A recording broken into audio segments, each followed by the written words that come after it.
বন্ধুরা আজকে দেখেন আমি এই পুঁটি মাছ ভাজবো।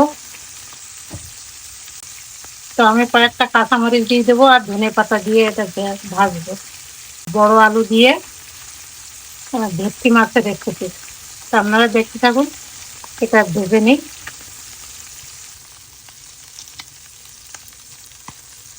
আমি কাঁচামরিচ ধনে পাতা দুইটাই দিয়ে দিয়েছি, প্রায় নেই।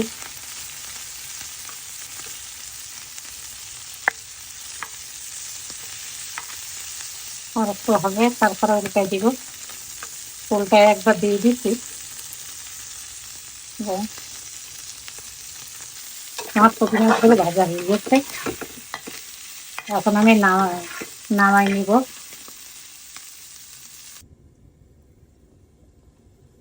তেল দিয়ে দিয়েছি, এখন আমি ভেটকি মাছগুলো ভেজে নিব।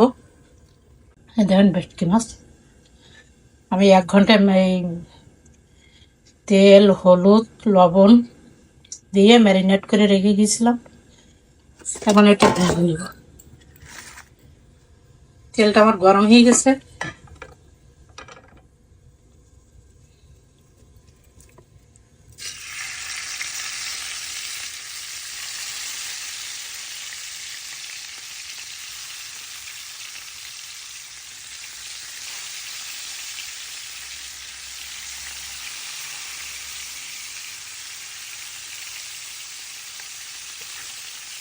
এই যে সে আলুটাই দেখেন, এখন আলুটা আমি কেটে নিব। মাছটা ভাজা হয়ে গেছে বন্ধুরা, এবার তুলে নিব।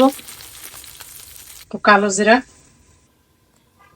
একটু কালো জিরা আর দিয়ে দিয়েছি একটু জিরা। এখন আমি এই যে আলুটা দেখছি ভেজে নেব।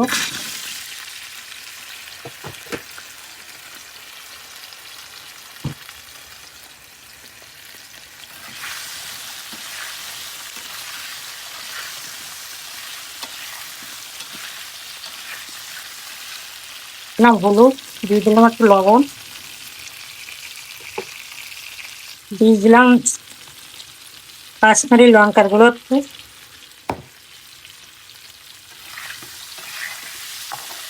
রঙটা ভালো আসবে, তো ভালোভাবে ভেজে নেব। আর এখানে আমি হলুদ দিয়ে একটু ওই গরম জল করার জন্য দিছি। এখানে আমি ঢেলে দেবো, আলুটা ভেজে দিয়ে দেবো। আলুটা ভেজে এখানে দিয়ে দেবো গরম জল। আলুটা আমার ভাজা হয়ে গেছে, আমি এখন এখানে দিয়ে দেবো। দিয়ে দিলাম 8-9টা লঙ্কা।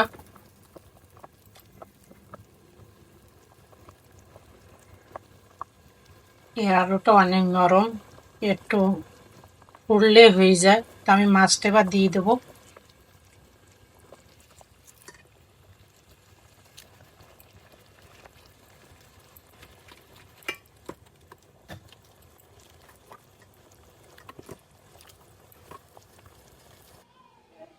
বন্ধুরা এই কালকে রাত্রে ভিজে রাখছিলাম, এখন তো দুপুর হয়ে গেছে, বিকাল পর হয়ে গেছে। এখন আমি এই টিস্যুতে করে নিয়ে ভিতরে রেখে দিব। বন্ধুরা আমার এই সরিষার শাক চিংড়ি মাছ দিয়ে এখন আমি ফোড়ন দেব। এই যে পেঁয়াজটা আমি ইয়ে করে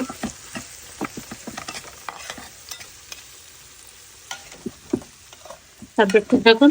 আমার হয়ে গেছে, এতে রসুনের গুঁড়া, আদার গুঁড়া, জিরের গুঁড়া আর পেঁয়াজ ভাজা করে আপনার দেখলেন, আর ফোড়ন দিয়ে দিয়েছি। আমার তরকারিটা সম্পূর্ণ রেডি।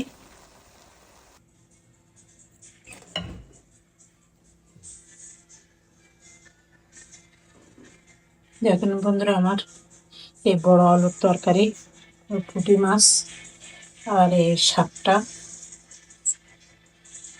কত সুন্দর হয়েছে। আপনাদের একবার হলেও এইভাবে ট্রাই করে দেখবেন।